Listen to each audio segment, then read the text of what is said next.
This is the second part. It's based on this book here by Yukteswar Giri, Sri Yukteswar Giri. It's called The Holy Science.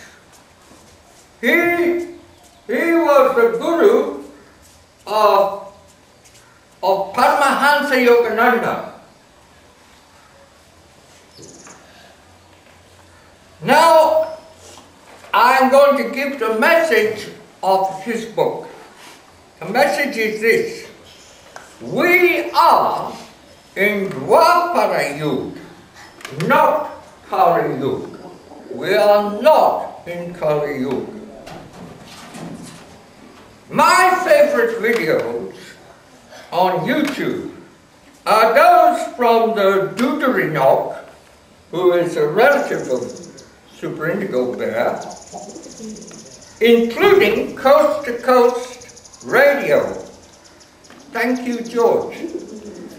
I have noticed that even learned Orientalists, such as Michael Kramer, seem to think that we are still in Kali Yug. I believe that is a mistake. Swami Yukteswar Giri, the guru of Paramahansa Yogananda, was commissioned by Mahavatar Babaji to write a book called The Holy Science, currently published in paperback by the Yogoda Satsanga Society. The Hindus have no pope, but if they did, Mahavatar Babaji would be it. In that book, Yukteswar Giri pinpoints some massive errors made by the calendar Pandits centuries ago, which have never been rectified. This is a case of the holy cow syndrome. Some dignified personages make an exorbitant error, but it is very bad form to talk about it. So it is perpetuated in eternity. In this case, the error was of the magnitude of approximately 35,000 years, which is no trifle, but more like a pink elephant. Of course, Hindus are not the only people who suffer from holy Taoism. The Vatican is notorious for it.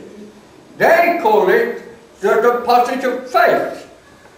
Mathematics, since the Greeks, has been saying that you can add 1 to any number, though actually you can't.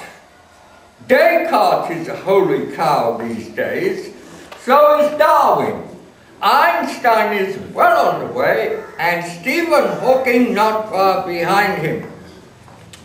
The reason I'm harping on this is that if we continue to think we are in Kali Yug, when in fact we were in fully fledged Dwapara Yug from the birth of my mother in 1899, when Queen Victoria vaguely ruled the world, then we will be making a wholly wrong diagnosis as well as a wrong prognosis about the evils that afflict us.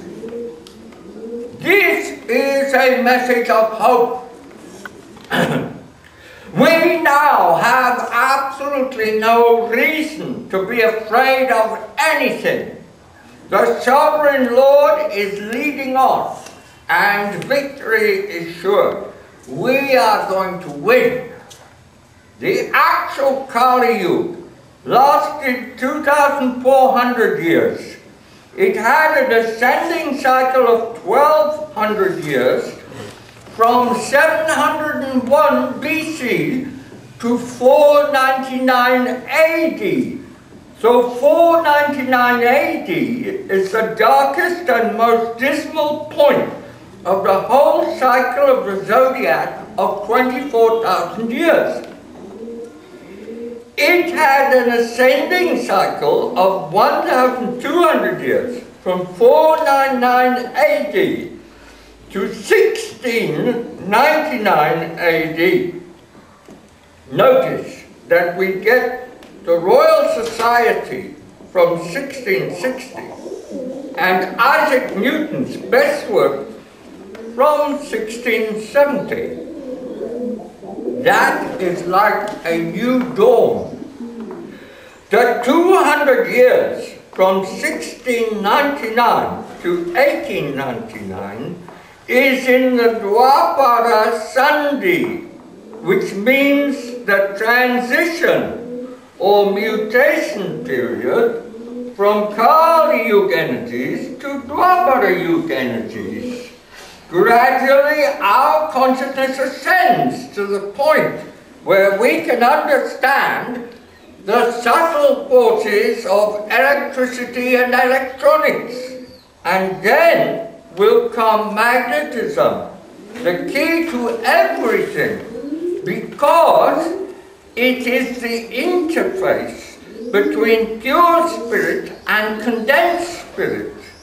That is between Mahaprakriti and Prakriti. The full cycle of 24,000 years is not the same as the Mayan cycle of 26,000 years. That is because the Mayans were working with intergalactic astrology, while the Hindu system is based on the zodiac. But I feel that a way could be discovered to reconcile these two systems. One should realize that while the infinite is cyclic, it's cyclic, so that history seems to repeat itself. Actually, it doesn't. Because the cycle is like a staircase, spiraling upwards, ever upwards. The infinite is always fresh and new, and never actually repeats itself. If you don't believe that, take a good look at the Mandelbrot set. That is infinite.